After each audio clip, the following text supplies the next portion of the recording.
Welcome to the short-term show from Blue Ridge, Georgia. We will cover everything you need to know, including buying, holding, managing from a distance, raising rents, renovating, and how to rent it when you are not using your very own vacation home in the North Georgia mountains. For more information on current purchase prices and income data, please visit theshorttermshop.com. Welcome to the Short Term Show special episodes from Blue Ridge.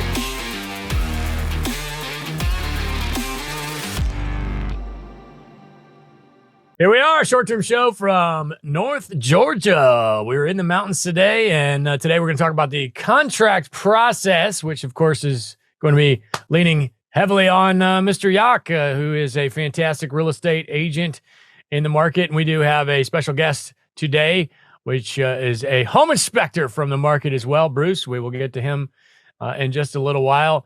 But let's talk about all the nuts and bolts as far as getting under contract and how to handle the contract process, which for me, at least when I first started, was always the most nerve-wracking part of the whole thing. I don't really like being told, how to do things and waiting around, and that can be very stressful. So, let's talk about just in general negotiating the terms of the contract. What are you seeing right now, Yak, as far as earnest money? What are we looking for as far as a standard amount? So, earnest money, right now, I'd say somewhere between 1% and 2% of the contracted price. No fixed value, of course. And all of it can be refundable. Okay.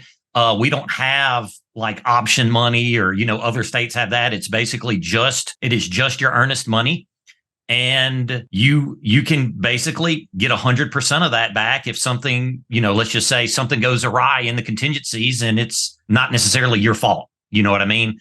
A home inspection doesn't work out, or, financing or appraisal. Those three things can definitely make it pretty easy in the state of Georgia for the buyer to get his money back.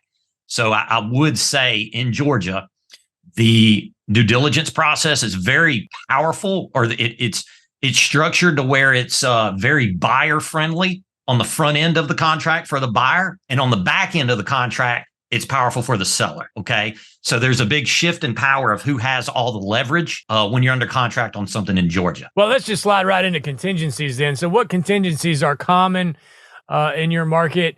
And at this point in time, again, the market changes constantly, but are adding more contingencies going to be detrimental to trying to get the deal right now, or not really? Great question. I think now I feel like this market has become a little neutral. It's not necessarily a seller's market as it is in some places. Here, it's somewhere in the middle.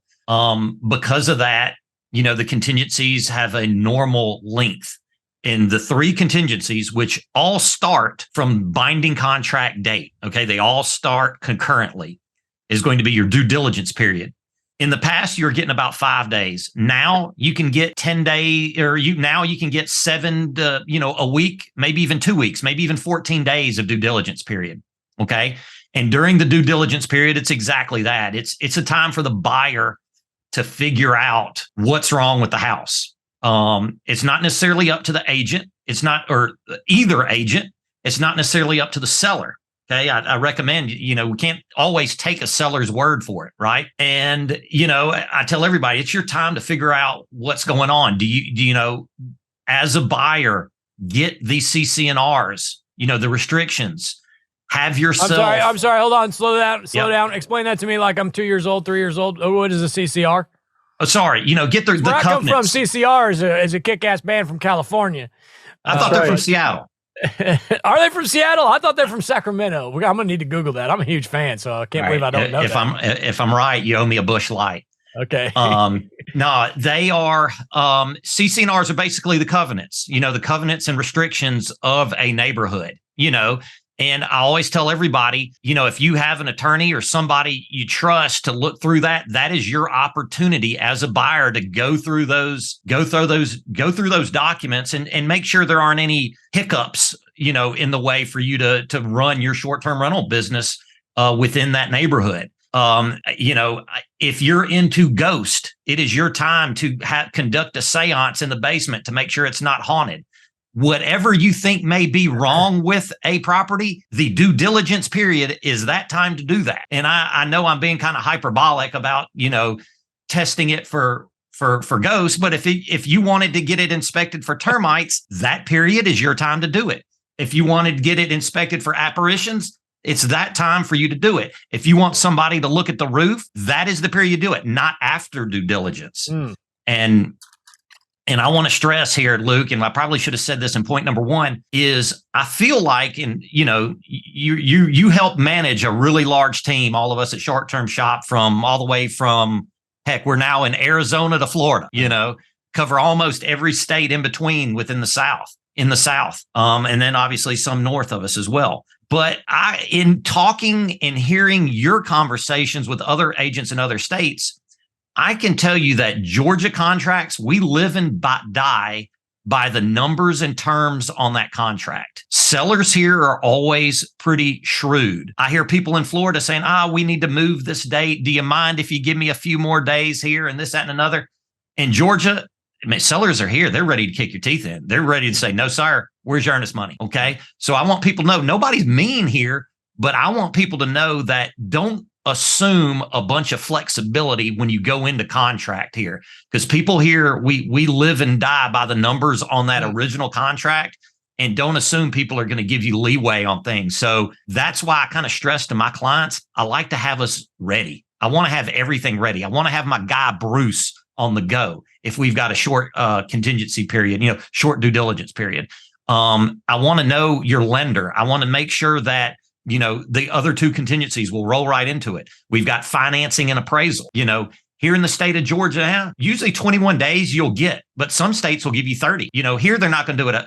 A seller's not going to wait a month to figure out whether you're good for the loan or not. And if it even gets mildly competitive, you better knock that down to about 10 to 14 days instead of 21. And that means you got to work with a lender that has relationships with appraisers that can get their butt up there and get an appraisal done. And in today's market, believe it or not, even though buying is less competitive, sellers still want a short appraisal period because their agents are telling them, hey, appraisers aren't as busy as they once were.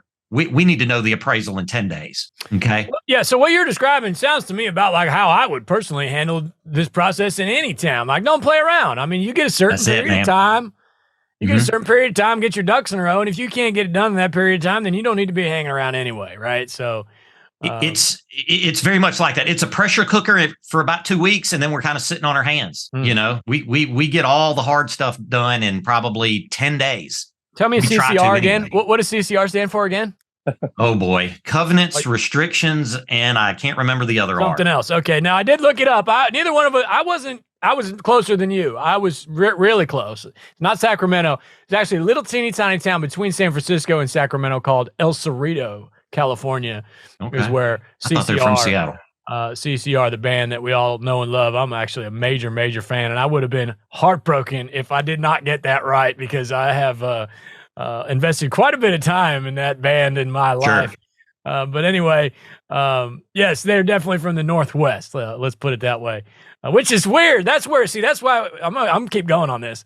We get weird with that because CCR has this Southern kind of vibe. Oh, they're Southern. If you had to classify them as Southern rock, they would be Southern rock, right? But they're from Northern California, which makes it even more really just interesting. Like, where did that sound even come from? But anyway. Okay, cool. So as far as the contingencies are concerned, we want to make sure that we don't play around. And are you hinting here that they're not going to be shy about taking your earnest money? I'm going to say that. Yeah. I'm going to say that. I've, knock on wood, I've probably only had it happen to me once in my entire lifetime. But you do have to have this comes into the point, Luke. I feel like a lot of times, and not to beat a dead horse, we always like to give recommendation on lenders, and in certain markets, I feel like you have to have a lender that can perform to a certain measure. And if you're used to buying property in Nevada, it may be a little different than buying it here. Or if you're used to buying property in Kentucky, you can go down the road to your credit union and they tell you, hey, yeah, I can give you this tremendous rate, but they really struggle to go through the processes in time and assume there's going to be some flexibility. So that's why I tell people, use a local lender, no matter where you are, whether it's Florida or, I don't care, the state of Maine, because they're going to understand how contracts work in that state, and they're all a little different. Does anybody ever offer as is, or is the term, those two words, as is, ever used? And can you explain to me what that means? For sure. We do get some as is sales. And that basically says, that is the seller telling the buyer, we're not doing repairs and we're probably not doing any concessions. Okay. So that's going to be in the listing, is what you're saying. The listing, it'll at the very minimum, it will be in the private notes to the for the agents, and they will be able to convey that to you. Okay. Now, a lot of times what I am seeing now are a lot of properties, they're putting sold as is, but we welcome your home inspection. Okay. Meaning, again, it's not anything technical. It's not anything that's going to be in the contract, but even though it is being sold as is, they will give you an appraisal, or due diligence period. In other words, I'm not a lawyer, but that sounds to me like, hey, we're selling it the way it sits, but you have your inspection. If you don't like the way it sits, you can get out. Is that what we're saying? That's it. Basically, take it as is, or have a nice day. Okay, got it. And is that common, or how often are we seeing? It's kind of common. I wouldn't say super common, but you see it. I would also say that a lot of times, if I'm representing my buyer, I want to call the seller's bluff. If I find something mega wrong with it, I'm going to bring it up to their, to them and say, hey, look, we kind of got a problem here. There's something significant, structural here that we need to fix. So I like to call their bluff sometimes when they do as is. I'll be honest with you, Luke, and think about this from a marketing standpoint. If you see something sold as is, does that kind of give you pause as a buyer? Do you think they're trying to hide something? Well, see, now I'm not all that familiar with your market, but I will say in the markets where I operate, as is in one of my markets is very common. Mm-hmm. As a matter of fact, most of the listings and the contracts will say as is. That's going to be in Florida, but they don't. It's different than it is in the other states where I operate. I buy a lot of real estate in Alabama, for instance, and as is where I operate is in Alabama. Is we're not going to play with changing anything in this house. And it's usually some sort of distressed sale where the owner died and his children now have it, and they've got to deal with the sale of the property, and they don't know anything about floors and HVACs, etc. It's not all that common. I would assume that's a little bit more towards what you're leaning towards here in Georgia. Like if it ends up being as is maybe a seller that, would you say that it's a seller that doesn't really know how to fix these items or have the means or what? I would say yes. I would say probably doesn't have the means, doesn't want to do it, and is trying to flex a little bit of muscle, saying, hey, this is the price, period, the end. And sometimes in my opinion, if I'm selling, I don't really like to tell my people as is, because I think people see that and just automatically think there's not going to be much flexibility within this contract, and it makes people nervous. Yeah. So, I mean, we're only talking, 10% of the time you see as is, if that, something like that? If that. Very uncommon. Okay, I got you. Yeah. I actually kind of like seeing that as is, because it's almost like, to me, it's like, wait a minute, there's something going on here. They need to sell this, and there's some things that they can't fix, and that might push some other buyers that are not as sophisticated out of the equation. Sure. If you're doing some long-term rentals and things like that, absolutely. But you know how it is with people looking to buy short-term rental. They want to get this thing up and running, tomorrow. You know what I mean? So it can create a little different dynamic. Well, yeah. And also, you're not really going to long-term rent a $700,000 cabin in the North Georgia mountains, so that's a whole different thing.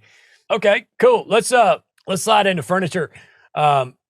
Most of these things come in furnished, and if so, how is that addressed within the contract? Yeah, so I do see most of them coming furnished, and they're pretty easy. We have to put everything on a separate bill of sale, as opposed to the contract, if you will, the purchase and sale agreement, because you have to understand your loan that you get from your lender is for a house, at least in the state of Georgia. It's for a house. It's not for a house plus stuff. Okay. So what you end up doing a lot of times is buying all the stuff for $20, okay? Contractually, that way everybody, at least there's something written down that kind of ties everybody to what it is. But you have to understand that the purchase and sale agreement of the property is just going to be for the property. Now, connected things will count. Hot tub, anything that's kind of, connected to the house will be part of it. But the beds or dressers or the televisions are not necessarily part of the purchase and sale agreement. You have to take care of that on a separate bill of sale. Okay, cool.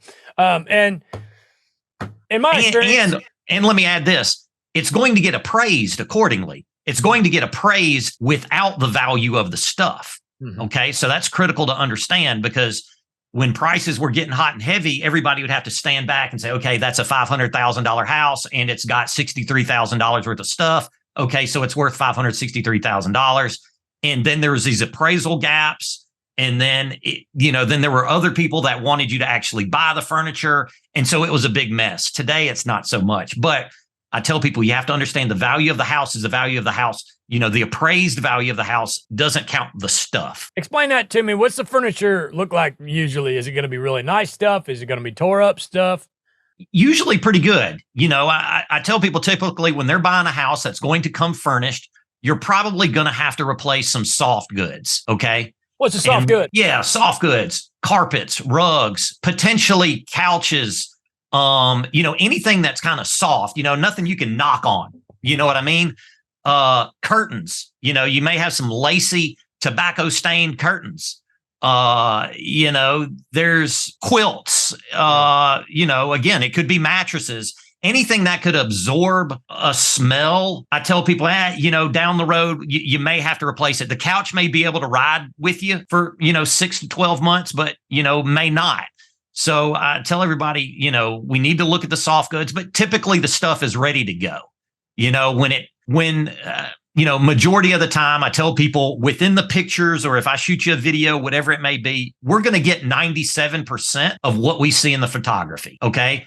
I tell everybody inevitably, okay, there's going to be a wind chime that the homeowners got on their honeymoon, right? There's going to be an end table that belongs to to Meemaw. Okay. Yeah. And then there's going to be Papaw's urn sitting on the mantle. We're not going to get those three things, but it doesn't matter because they're not going to make you money anyway. Yeah. You know what I mean? You won't miss them. So that's why I tell everybody we usually get about 97% of the things there. And nothing we don't get is probably going to be inconsequential. I got one going right now where we're going to get way off topic, but it was a mess, and the lady that owned it had dementia, and the son ended up handling the sale of the property, and he needed it gone quick and in a hurry, and we closed it in a hurry, and again, this is a little long-term rental, but we did the clean out, which took two dumpsters, 30-yard dumpsters to clean this thing out, and in the process, we found 2 boxes of ashes, not just one, two people in boxes in this house. Luckily, somebody stopped by while we were cleaning it out and said, hey, my grandfather used to live here. If you find anything, let us know. And turns out we got her phone number and said, hey, we found your grandfather. And so she came back and got him. Man, yeah, you just never know. But anyway, all right, let's move on to disclosures. What is the seller going to disclose? And what do they not have to, that kind of thing? Yeah. So this is where it's kind of tricky. I don't know exactly about other states, but I'll tell you how Georgia operates. Basically, the sellers can't lie to you. Okay. So if they've never lived in the property, or haven't lived there within, I believe it's 2 years, they do not have to provide you with a disclosure. Okay. Not common, but I tell people it can happen. Okay. So sometimes there's a normal property disclosure. Sometimes there's a disclosure for latent defects, which is a different document. I won't go into that. I see that very rarely, probably only 1 to 2% of the time. But what you will notice is you will get a seller's, typically, I'll talk about best case scenario here, is you will get a seller's disclosure, and there may be 100 items in that, line items, that they have to check yes or no and give a little detail for. Okay. out of those 100, there may be only 60 of those items they check yes or no to. They don't have to check everything. That is a seller basically telling you, hey, I don't know. And I don't want to lie to you by saying yes or no. So, for example, a seller may not know when the roof was put on. Okay. It may say, have you had to replace the roof? No. And that's it. Then there's a blank below it. When was the roof replaced? We may not know that. Or, there's a lot of opportunities where a seller may not have intimate knowledge of the property because, Luke, you know this. You got a bunch of properties. You haven't stepped foot in every single one of them in the past 6 weeks. Okay. It'd be impossible for you to do. So in the state of Georgia, a seller can protect themselves by not divulging information they aren't sure of. Okay. Like the age of a hot water heater. Most sellers don't know that, they have to divulge if there's been an insurance claim, anything that's happened under their watch, they have to disclose. But if it happened previously, they're basically going to kind of plead the fifth. And that is why a good home inspection has value. It's up to that person to kind of unturn those stones and figure out, kind of give you, the buyer, a little history of what may or may not happen in the house. Cool. All right, let's talk inspection. Bruce, you're on deck, buddy. Although I am going to hit Yock with a couple more on this before we bring Bruce in. How many days do I get in an inspection period? Right now, you're getting about 7 to 14. Negotiable, but 7 to 14 is common. Yes. All right. And so how many, what's the negotiation look like after the inspection is done? How many days do I have to go back and forth with them? Well, you've got the entire length of the inspection period. Let's just do a 10-day to keep numbers kind of round here. Yes, go ahead. Okay. Normally what'll happen is I'll say, I'll get a sense that I'm about to go under contract with a client, and I'll say, hey, Bruce, in the next 48 hours, Bruce being my home inspector, I'll say, hey, Bruce, what's your schedule look like in the next 2 days? Because I may have a hot lead for you here, somebody on deck. And Bruce can usually get out there in 42 to, 21 to 3 days.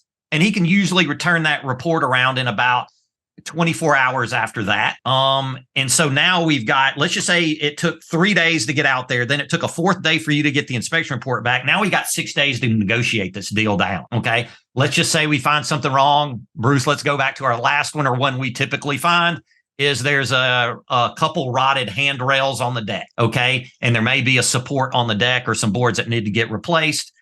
Bruce, I typically like to lean on Bruce. Bruce is kind of an interesting guy because not only is he a great home inspector, but he's built these cabins in his previous life. So he knows everything about them. So a lot of times that buyer can go to Bruce and say, hey man, what is this? If you had to shoot me a quote, what does this look like? And Bruce say, oh man, do these repairs. That's $3,500.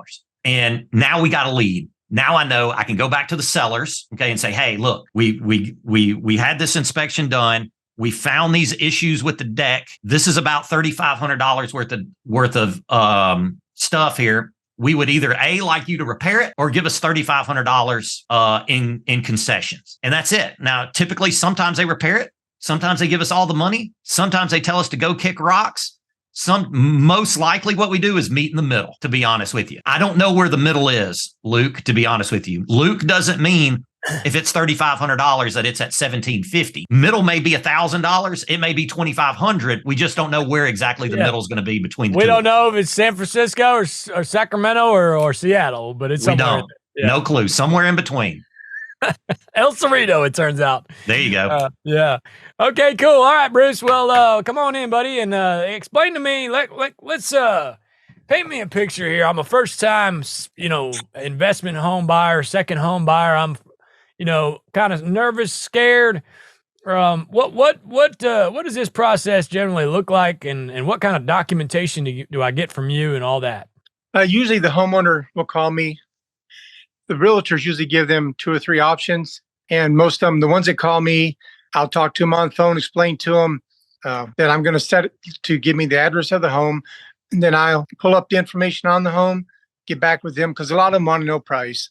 First thing you want to know from me is the price of the inspection and when I can do it. So then I'll usually get with the realtor, finding out when the cabin is open where we can get into it. And then I'll get back with the homeowners, telling them the date we're set up to do the inspection.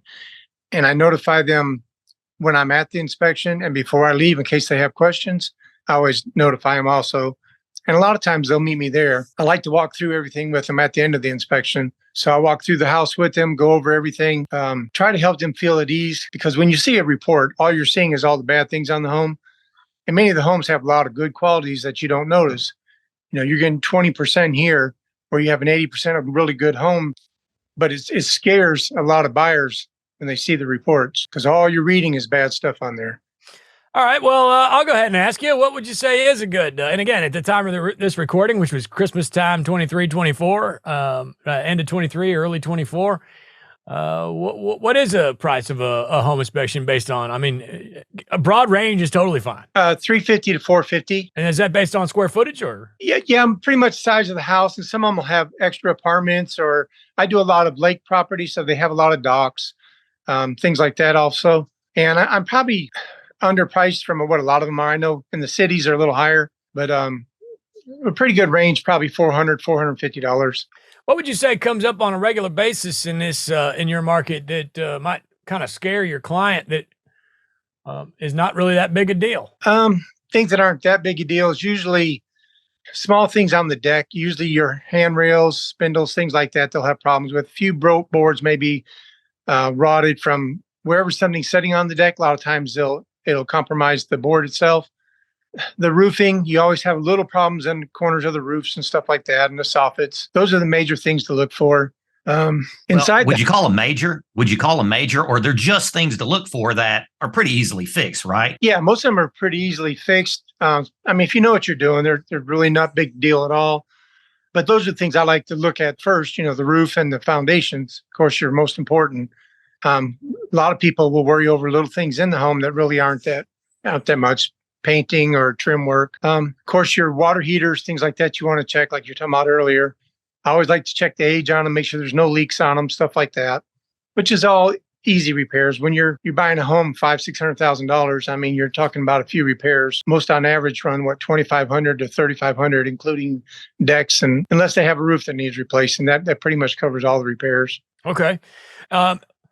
Any other items that come up on a regular basis in your market, like I don't know, maybe joist hangers or termites or anything like that? Yeah, I don't do a lot of termite inspecting. I watch for them. If I see them anywhere, I usually have a lot of basements more than I do crawl spaces. The majority of my cabins are rental cabins. A lot of them are already rental cabins, and more renters are buying them. So I pretty much, the outside of the home, the structure of the home, and any kind of hidden things, like maybe the sellers had painted over stuff that was like window trim. A lot of your window trim may have little spots to be replaced. Things like that. Your air conditioning stuff, you want to check the year on it if it's been maintained. A lot of the sellers will have their maintenance schedules with them. That's a good thing to check on. AC and heating is always, and costs you don't want to be surprised with. And Luke, you had mentioned hanger joist, and it is something that isn't necessarily, I don't think in Fannin County or even in Gilmer is a code yet that you have to have them. Maybe it is today.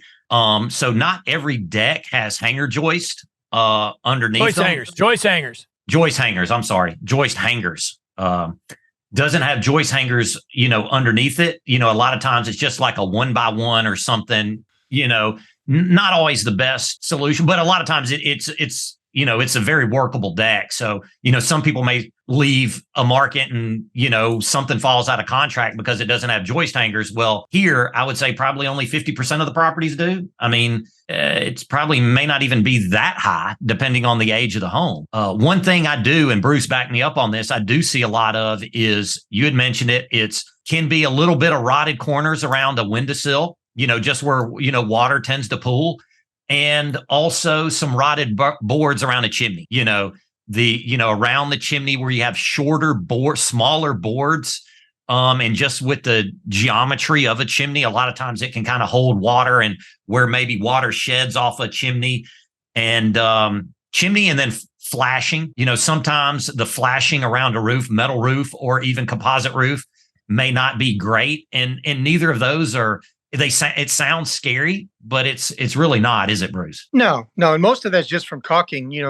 The caulking is wore out or hasn't been recaulked in the last year or two, is what caused most of those problems. But as far as joist hangers, like Gilmer County, they require it now. But Fannin County, not so much. Even on the new homes, you'll see them not have them on there sometimes. But they definitely need them and need to be bolted, to the band and to the home. About how many action items would you say end up on a typical inspection report, or like hey, these items have been flagged for whatever reason? How many items in general? Anywhere from 30 to 50, I would say, because you're going through a whole home, and I'm pretty thorough. I try not to get real picky on trim and stuff like that unless the customer asks about it, and I'll ask them, if you want to know about if some of your baseboards are loose, things like that, because I want to make sure the structure's sound for them. I want to make sure all their appliances are working right. I want to make sure they don't have no surprises with the roof or the showers leaking, things like that. And Luke, I kind of settled on Bruce and do a lot of deals with him because I've had home inspectors in the past that tend to focus more on the pulls on a cabinet in the kitchen than they do on structural things that actually matter. You know what I mean? And I kind of wanted to have a guy on my side that I work with that is more acutely aware of, those bigger ticket items and knows how to find them. And if there are any big ticket items, hey, let's point those out and let's figure out, is this an easy fix or is this a hard fix? And then that gives the buyers a much better indication on, hey, is this investment worth doing or not? Not necessarily, hey, in the bathroom, the toilet paper roll thing is loose. That's not something that, it's a deal, but it's not a big deal. I would rather my home inspector spend time, looking at the joist, looking at the bands, looking at the runners on staircases, looking, around the chimney, those big ticket items. Mm-hmm. And so, Bruce, you're saying most of these homes are going to be a basement? Yeah, most of the ones I do in Blue Ridge. Now I work Helen, Blue Ridge, and LJ most of the time. And most of mine are basements. The older home, you get into some of the older 50s to 70 homes, they'll have a crawl space. And what do we look out for on there on the foundation? Is there anything that comes up on a regular basis, or is it just kind of sporadic? You'll get little cracks in it, and what I look for is where the top of the basement wall ends and the floor starts in between your trusses around the outside band. That's where you're going to have water leaks. It's where you're going to have moisture coming in. If you're going to have it, that's where it's going to be at, where plumbing is going out through the walls and it's not properly sealed. All those little small things like that would create bigger problems later, especially if they have like a daylight basement wall. And then you'll notice around windows and stuff where blowing rain has come in and they haven't been caulked previously. You'll get water coming in there and then it starts decaying the plywood and stuff inside. Okay, great. Anything else you want, kind of a new homeowner to understand as far as the inspection process is concerned? Not really on that. I mean, I like to go through everything with them right there on the job. And they're also welcome to call me and I'll go back to the home with them and walk through it also. I want them to understand everything on there and any questions they have. I like to address those questions. And if I can't answer them, I'll get them answered for them. Okay, great. Cool, man. Cool. Well, we appreciate you. Look, I'm going to ask you to stick around for a minute just in case something else pops up, if you don't mind. But we'll move on now to good faith. Tell me about good faith. You acting in good faith as far as, going and looking at multiple properties at one time, that kind of thing. Well, from what sense? Lead me like what? In other words, tell me that a buyer should probably not make two offers on two different houses at the same time. That's right. It can get you in a little bit of a pickle. And here's the problem too. A lot of these communities, okay, like, whether it's Cape San Blas or Blue Ridge, Georgia, not a ton of realtors here, right? And if all of a sudden, let's just say there's 10 homes on the market worth looking at, well, there's a good chance 4 of them are listed by the same agent. And he's going to see 2 of these things come across and see your name on both of them, buyer, Joe Blow. And he's going to get a sense of, wait, is this dude for real? What's he trying to do? Is he trying to tie up properties? And I tell everybody, all of us agents in Blue Ridge, we see each other every other day. You see each other at the grocery store. You see each other at Walmart or church, wherever it may be. And, the last thing you want is, I tell client, this isn't New York City. We're going to run across the same people over and over again.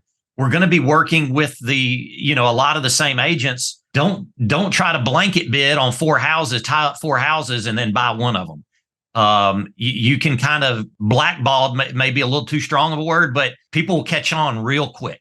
real quick. Okay. Got you. Um, let's talk about appraisal. What happens when the appraisal comes in low? Is that happening right now? Are they coming in high right now? And what are, as far as negotiation is concerned, how do we handle the appraisal? So I've had a couple of them. I've in the past, probably 18 months, I had more of them come in high than low, and some of them $100,000 high. Now, what does that mean? I don't know. That's a different conversation.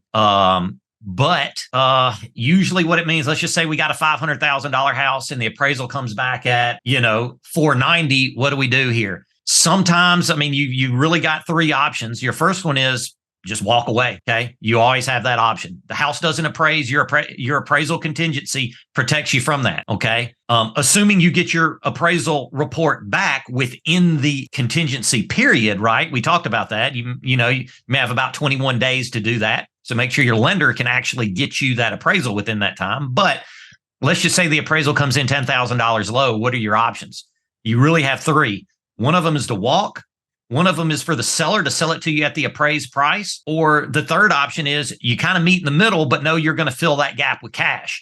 So maybe the seller goes, I'll sell it to you for $495, but you gotta, which is fine. You're thinking to yourself, I'm saving $5,000. But the reality is that you're only getting loaned for $490. You got to fill in that gap, that $490 to $495 with cash at the closing table. So a lot of times that may or may not be in the cards. And sometimes if they do that, let's just say, Bruce, we do a home inspection and we find I'm going to make something up here. The chimney needs to be replaced.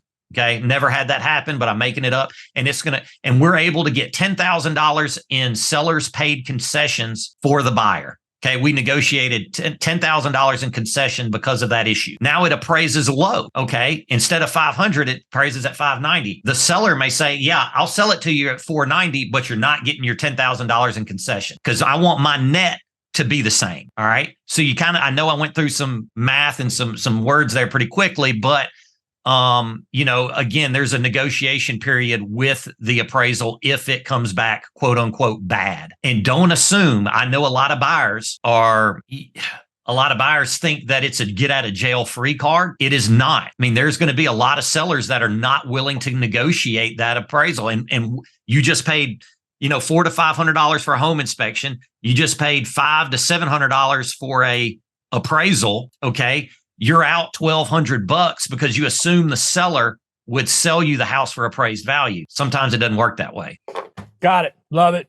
Thank you. All right, let's talk financing contingency. Now, again, no legal advice here. I don't have a license of any kind, but from what I understand, if you are in your financing contingency period and you're trying to get out of the deal, you will need a letter from the bank that says, hey, this person can't get a loan. I can't just walk away from the deal on financing contingency if I decide I don't like it. Is that true, Yak? You have anything to add there? 100% true, Luke. You hit the nail on the head. I assume this doesn't vary too much state by state, but that's exactly how it works here. And sometimes there are some brokerages and there are some agents that will press even further. They don't want a letter from your loan officer. They want it from the underwriter, which can be a little tough because I've seen it. I've seen the person get cold feet. Somebody gets through the inspection period. Here we are. We got 21 days of financing contingency. On day 20, they realize they don't want that property anymore. Guess who their loan officer is? It's their brother-in-law. Okay. So the brother-in-law says, Billy Joe here, he doesn't have the cash. He needs to get out of it. And wink, wink, nod, nod. And the list agent and their brokerage has the right to ask for that letter of denial from the underwriter, which will be kind of an independent third-party judge on this whole deal. So just know that, sometimes a letter from your loan officer may not be good enough. Your buddy that's a loan officer may not be able to give you that get out of jail for free card. Got it. Yeah. In other words, you need to figure that out before you get to the inspection, the financing contingency. The financing contingency is exactly that. Yep. I can't get a loan, so therefore I can't buy this house. And if there's some other reason, then it's just not going to fly. All right, final walkthrough. Talk to me about final walkthrough. I always recommend you need to go. You need to go to your final walkthrough. A lot of folks are doing it out of state, and that's some Some folks don't go look ever, and that's fine. I mean, I feel pretty comfortable with that. I bought a lot of real estate over the years, and if I feel like I'm in a good situation and I'm comfortable with the whole thing, I'm happy to buy a house without seeing it. I went actually yesterday to walk some of my properties, and I went into one. I said, I don't think I've ever been inside of this, and it's already on its third tenant. You know, again, a long-term rental. You know, but I just keep going back to that today because it's fresh on my mind from yesterday. But anyway. Final walkthrough, get there, man, especially on a short term. I mean, we're talking 5, 6, 7, 8, 100,000, maybe $1 million plus. You need to get there and go touch that thing and smell that thing if at all possible. Do you have any thoughts on final walkthrough? Yeah, number one, I don't do them. Okay, I don't do a walkthrough as a real estate agent. And just hear me out, Luke. I see you recoiled in your chair there for a second. I don't do a walkthrough. El Cerrito. Yeah. I don't do a walkthrough. I do what I call a walk around. Okay. I'm not an engineer. So if repairs were happened to a deck, you know, I will gladly go to the property and look under it and say, yeah, there's new wood here. Something happened, but I can't I'm not a structural engineer. I'm not a contractor. I'm not a deck builder. I can't tell you, hey man, yeah, this looks good. It's sturdy. It's ready to go. It's exactly what we wanted. You know, if you get repairs done, I tell everybody, call Bruce or call your home inspector back up and say, hey, man, the repairs that we requested were completed at the house. Can you go check on them? And a lot of times Bruce will go back out there, not for free. Bruce doesn't work for free, but Bruce will go back out to the property and just look at the repairs to make sure what was contracted to be done, or at least as a buyer, what you think was going to be done did actually happen and those jobs got completed. So as an agent, I'll do a walk around. I'll do kind of a walkthrough, but it's not a walkthrough that I want somebody to hang their hat on and say, okay, Yacht signed off on it. I agree. You cannot ask your agent to do that. It's not part of their gig. And an agent that's willing to do that, because a lot of times, you know, I will hear at the short term, well, this other agent was willing to do my final walkthrough. Well, no. I mean, go do business with them, because that's not how we're not willing to risk our licenses over this deal. But Bruce, can you do a final walkthrough and give me some updates on what happened with the inspection process, et cetera? Yeah, I've done many walkthroughs on the final walkthrough, even on new homes. A lot of times I'll find they'll want me to check the things that were fixed. And a lot of times they have to come back and fix them again because they haven't, especially on roofs, you know, they'll miss a few things on roofs or do the side that you can see. So I've gone back and checked several of them for people, and they'll have to get it fixed, you know, before the closing. So sometimes it'll put them off a few days too. Yeah. Now get your home inspector to do it. And that's another thing. Ask your home inspector in the beginning of the process. Hey, can I hire you to go back over there and do a final walkthrough for me? Final walkthrough inspection. Bruce, what do you charge for that? It's usually $100. Oh, $100. Yes, it's worth it for them, and no trouble at all. You know, no brainer. Get your home inspector. Get over there. I mean, even if I am going, I'll go ahead and on a big purchase like that, on a vacation home, we're talking $800,000-$900,000 or whatever it is. $100 for some peace of mind for somebody who's a licensed professional and knows what they're looking at. Man, that's just worth its weight in gold. Wonderful. Okay. So be present for your final walkthrough. It's your investment. It's your money. Nobody's going to protect it like you will. Anything else? Guys, we did great. I think we're ready to wrap. Unless, Yak, if you think we missed anything, or if you want to have any final words. No, sir. I think we got it. Cool. Well, if you want to go through this process, and buy a house, that's why we're here. Short-term shop sells real estate, and Yak would be more than happy to represent you on the purchase of a home in the North Georgia Mountain area and the Blue Ridge area. And feel free to contact us anytime at theshorttermshop.com. Bruce, what's the name of your company? Leopard Home Inspections. There you go. Leopard. Yep. Nice. Love it. Cool, man. Nice to meet you. And everybody, thanks for coming and listen to more Creedence Clearwater Revival.